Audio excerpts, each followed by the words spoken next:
अभी तक कांग्रेस को ये कहने का स्कोप हो सकता है कि भाई मुहावरा कहने का कि जो गरजते हैं वो बरसते नहीं, लेकिन मान लीजिए कल परसों बरस जाए बादल और इतना बरस जाए कि झमाझम बरस जाए, तो तब क्या वक्तव्य जारी करोगे वो भी सोच के रखो।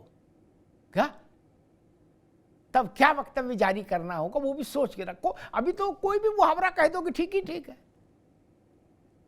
लेकिन सुबह पता लगा, टीवी खोला और पता लगा कि इतना बरस गए कि हो गया काम। अरे श्रीमती जी कुछ तो सस्ता लो। नहीं श्रीमान जी, सब बढ़िया लो। इसमें क्या खास बात है? थोड़े में ज्यादा स्वाद, यही तो है इसकी खास बात। क्या स्वाद है? अरे मेरे राजा, सबका राजा प्योर मसाला।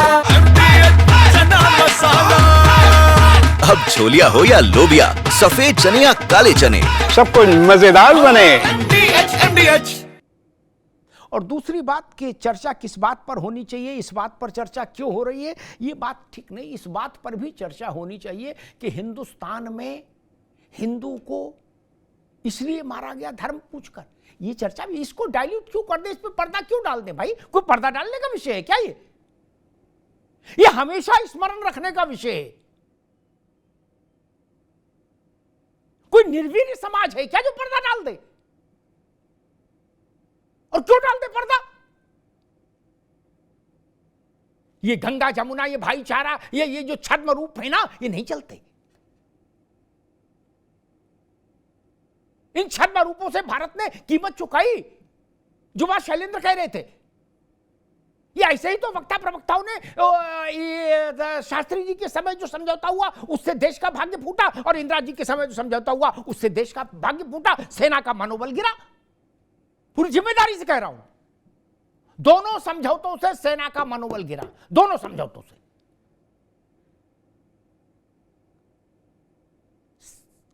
हजारों सैनिकों ने प्राण दिए और हम शिमला के राजभवन में बैठकर बटर टोस्ट खाकर उनकी शहादत को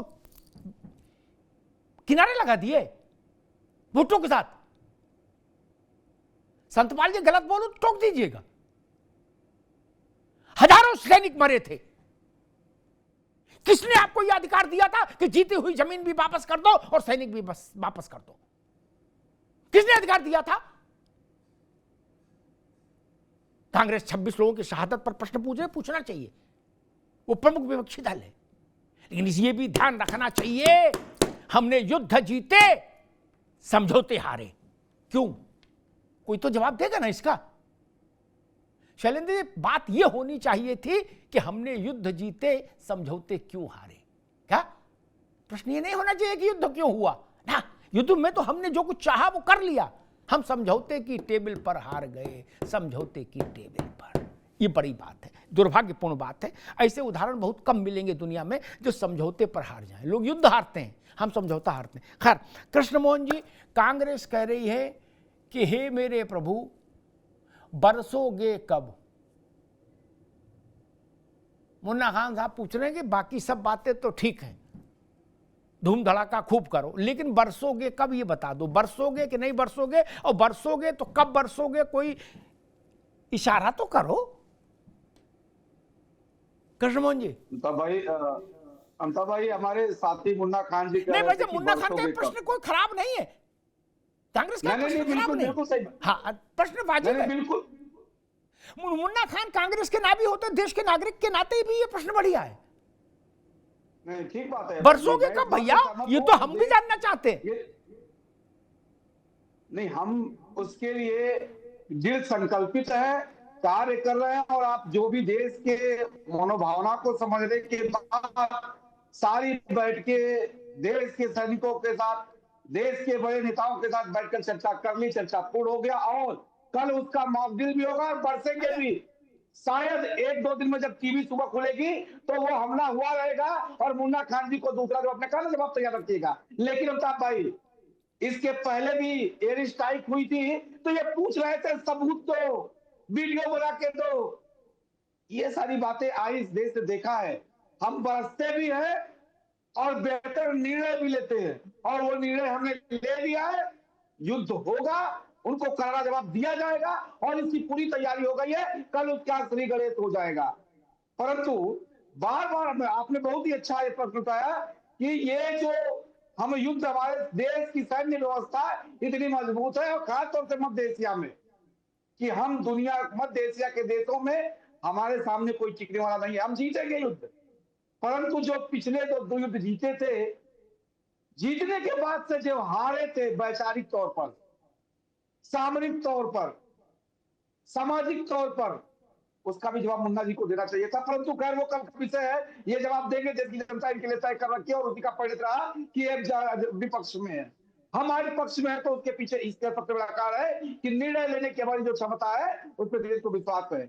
और हमने जो कल मॉक ड्रिल शुरू की है, इसको देश की जनता को आभास हो गया है कि देश के यशस्वी प्रधानमंत्री नरेंद्र मोदी जी एक ऐसे नेतृत्व है जो पाकिस्तान को सबक सिखाएंगे और उसका समय आ गया है। कृष्णमोहन भाई, एक भैया एक मासूम सा सवाल हमारी तरफ से, मतलब हमारा सवाल मतलब देश की जनता का सवाल, जो लोग मुझसे पूछते हैं वो हम आप लोगों से पूछ लेते हैं।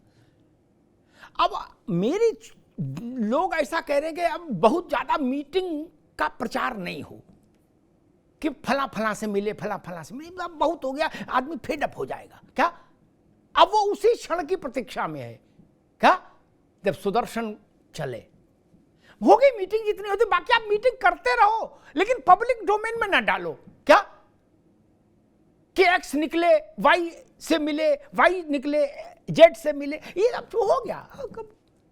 गांव देहात का आदमी कह रहा भैया हो तो ध्यान हो, नहीं। आप लोगों को ये बात समझ आ रही है क्या कि ऐसा हो एक मानस देश में बन रहा है कि ढेर मीटिंग हो गई, ज्यादा मीटिंग हो गई? निश्चित तौर पर अमिताभ भाई, वो मीटिंग का समय खत्म हो गया। अब तो कल श्री गणेश है। कल देश के लोगों को बताया कि जब यदि हम युद्ध करेंगे, जब हम हमला करेंगे, तो यदि जवाबी कोई मिसाइल आती है तो कैसे बचना है, कैसे अपनी जीवन यात्रा चालू करनी है। हम तो वहां पहुंच गए, इसके शुरू श्री गणेश है अमिताभ भाई। और कल ये देश कल के बाद देखेगा कि जो 26 लोगों के निसंग हत्या हुई, उस हत्या का बदला ये देश और देश के यशस्वी प्रधानमंत्री जी लेंगे।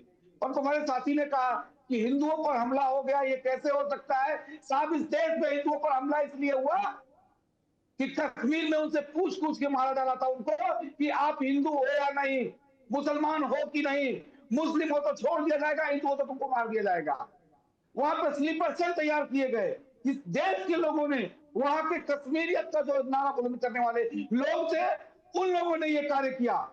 वो स्लीपर सेल तैयार किए गए। जो अब उन पे कार्रवाई हो रही है, तो क्रंदन का काम, रुदन का काम यही कर रहा है कि गलत लोगों पर कार्रवाई हो रही है।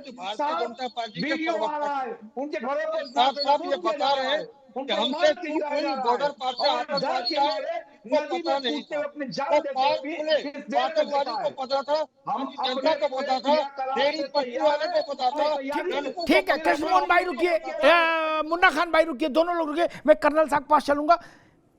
हिंदी के एक बहुत वरेण्य कवि हैं सोम ठाकुर जी। उन्होंने 65 के युद्ध के समय, शायद या 71 के युद्ध के समय, हाँ, या 65 के समय एक गीत लिखा था इसी सब पर, जिस पर मैं चर्चा कर रहा था कर्नल साहब। उसकी 2 लाइनें मुझे याद है। हम सुलह की शक्ल ही संवारते रहे, क्या ये भाईचारा, ये रोमाली रोटी, तंदूरी रोटी, गंगा जमुना टाइप का है, कहीं शिमला में, कहीं यहाँ, कहीं वहाँ। और इन शास्त्री जी का मसला नहीं, उससे पहले जवाहरलाल नेहरू और जिन्ना 48 में जो बवाल हुआ, तो उन्होंने लिखा कि हम सुलह की शक्ल ही संवारते रहे, जीती हुई बाजी सदा हारते रहे। भारत युद्ध में तो कभी हारा ही नहीं। चाइना वाला प्रसंग छोड़ दीजिए, तो पाकिस्तान से जब भी आमने सामने हुआ हम जीते, लेकिन बाद में तो हमारा ऐसा लग रहा कि एडिल मेडल जीत का सर्टिफिकेट सब पाकिस्तानी ले गया छीन के मेज पर।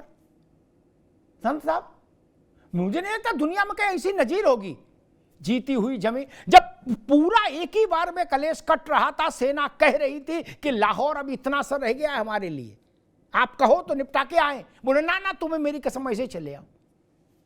क्यों संतपाल जी? देखिए,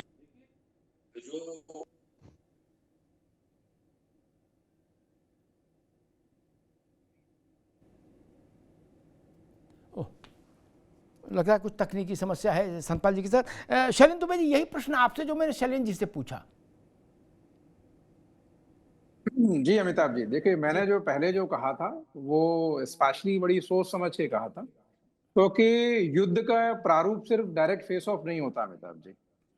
जब व्यवस्था में सरकार, फोर्सेस और आर्थिक मोर्चे, मैं बहुत बड़ी बात कह रहा हूं, देखिए है क्या, जैसे मैं बुनियादी प्रश्न पर जाना चाहूंगा। आतंकवाद, जो लोग भी आतंकवादी हैं, क्या कोई भी आतंकवादी जो है स्वयं ये सब काम करता है? तो लगभग सभी सहमत होंगे कि नहीं करता। जिन लोगों ने ये घटना की उनको ये पता नहीं था कि कल को जो किसी भी क्षण हमारी मौत हो सकती है, हमारे परिवार जो रोड पे आ सकते हैं। क्या वो स्वयं करने वाले हैं? नहीं है साहब, बिल्कुल नहीं है वो स्वयं करने वाले।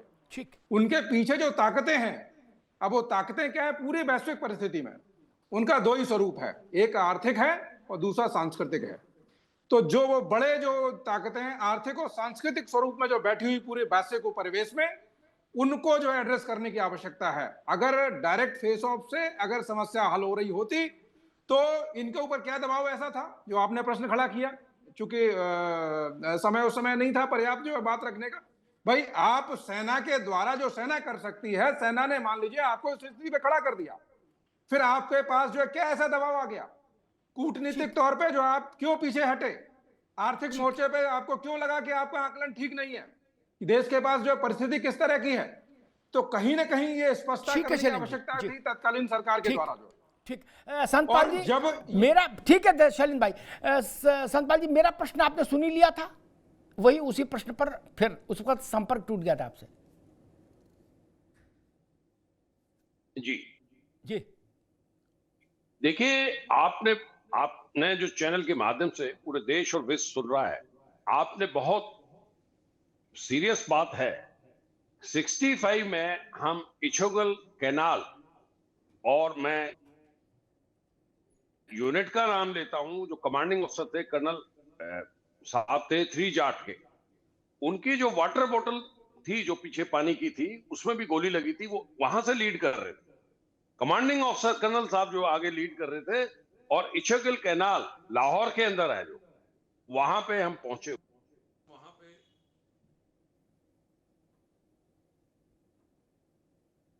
जी, हाजी पीर में हमने जो है पूरा जो है, हाजी पीर बड़ा स्ट्रेटेजिक पॉइंट है। 65 में हमने हाजीपुर लिया और वो बड़ा डिफिकल्ट था, पाकिस्तान का बहुत प्रेशर था, कैजुअलिटी भी काफी थी, वो भी हमने दिया। तीसरी महत्वपूर्ण बात यह है sir, POW prisoner of war हम अपने नहीं छुटा पाए। आज भी विधवाएं कुछ लोगों की 65-70 में बाघा बॉर्डर पे जाती है, उनको एक साइकोलॉजिकल ये हो रखा है कि हमारे हस्बैंड कब आए।